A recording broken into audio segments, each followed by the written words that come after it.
وَلَقَدْ كَرَّمْنَا بَنِي آدَمَ،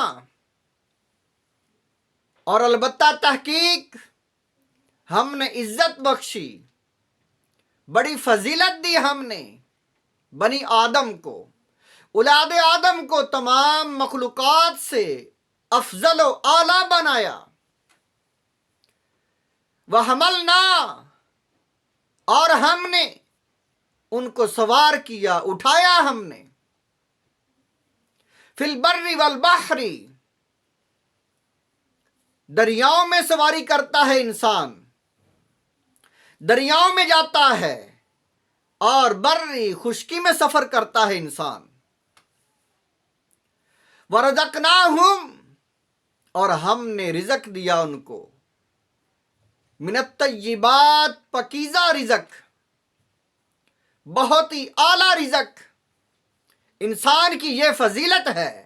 وَفَضَّلْنَاهُمْ عَلَىٰ كَثِيرٍ مِّمَّنْ خَلَقْنَا تَفْضِيلًا، اور ہم نے فضیلت دی انسان کو، بہت سی مخلوقات پر ہم نے فضیلت دی انسان کو، اپنی مخلوق میں بہت سی مخلوقات پر سے افضل و اعلیٰ بنایا۔ انسان کو اتنا افضل بنایا، اتنا افضل بنایا کہ آدم علیہ السلام کو جب پیدا فرمایا تو فرشتوں کو حکم دیا کہ آدم علیہ السلام کو سجدہ کرو۔ انسانیت کے باپ آدم علیہ السلام کو سجدہ کروایا۔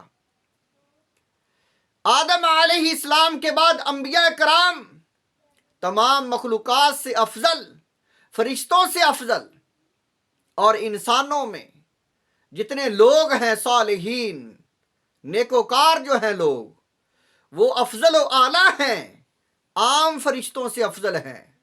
فرشتے جو ہیں انسان سے افضل ہیں، لیکن ان انسانوں سے افضل ہیں جو انسان فاسق و فاجر ہیں، لیکن جو انسان اپنی خواہشات پر قابو پا لیتا ہے وہ فرشتوں سے افضل ہو جاتا ہے۔ جو انسان اللہ کو راضی کر لیتا ہے، جو اللہ کے احکامات پر عمل کرتا ہے، وہ عام فرشتوں سے، جو اعلیٰ فرشتے ہیں، جو مقربین ہیں، وہ اولیاء صالحین سے افضل ہیں، لیکن جو انبیاء کرام ہیں وہ مقربین فرشتوں سے بھی اعلیٰ اور افضل ہیں۔ انسان کو اللہ تعالیٰ نے تمام مخلوقات سے افضل کس لیے بنایا؟ کہ جو جانور ہیں وہ کیا کرتے ہیں؟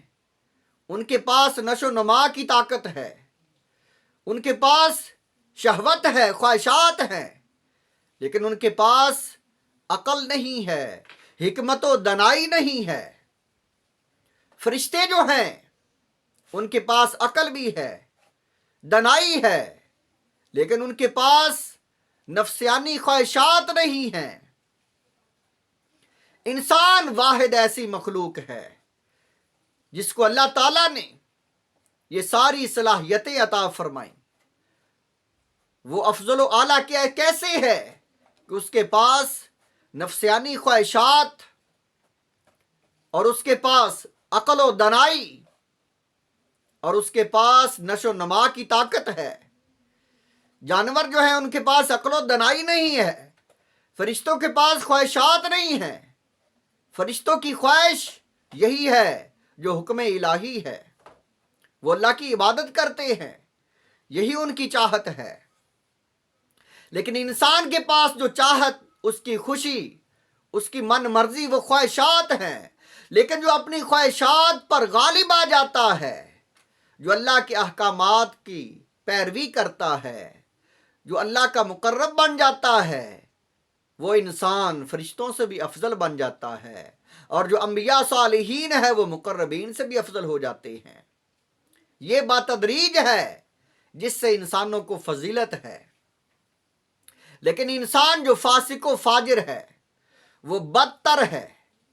وہ کتنا بدتر ہے اس کے بارے میں اللہ تعالیٰ نے قرآن پاک میں سورۃ اعراف میں آیت نمبر 179 میں فرمایا، وَلَقَدْ ذَرَأْنَا، اور البتہ تحقیق ہم نے پیدا فرمایا ہے، لِجَہَنَّمَ كَثِيرًا مِّنَ الْجِنِّ وَالْإِنسِ، جہنم کے لیے بہت سے جن اور انسانوں سے، جنوں سے مخلوق اپنی جو ہے جنوں اور انسانوں سے دوزخ کے لیے پیدا فرمائی ہے ہم نے۔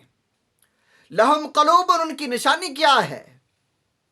فرمایا لہم قلوب، فرمایا ان کے پاس دل ہیں، نشانی یہ ہے لہم قلوب، ان کے پاس دل ہیں،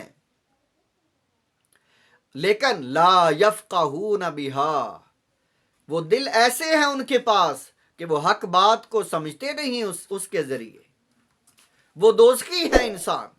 وَلَهُمْ أَعْيُنٌ لَا يُبْصِرُونَ بِهَا، ان کی آنکھیں ہیں، اللہ تعالیٰ نے ان کو آنکھیں دی ہیں، لیکن وہ نہیں دیکھتے آنکھوں کے ساتھ، یعنی حق بات نہیں دیکھتے۔ وَلَهُمْ آذَانٌ، اور ان کے پاس کان بھی ہیں، کان ہیں ان کے، لا يسمعون بها، لیکن وہ سنتے نہیں ہیں کانوں کے ذریعے، یعنی حق بات نہیں سنتے۔ اولئک کالانعام بل ہم اضل، وہ ایسے لوگ ہیں، اولئک کالانعام، وہ ایسے ہیں جیسے جانور ہیں، بل ہم اضل، بلکہ وہ ان جانوروں سے بھی، چپایوں سے بھی بدتر ہیں وہ انسان۔ وہ فاسق و فاجر، کفار و مشرکین، اولئک ہم الغافلون، وہ حق سے غافل ہیں وہ لوگ۔ انسان بدتر بھی ہے اپنے اعمال سے، فسق و فجور کی وجہ سے، اور یہی اعمال اگر اس کے سنور جائیں، اللہ کے حکم کے تابع انسان ہو جائے، تو پھر یہی انسان افضل و اعلیٰ بھی ہے۔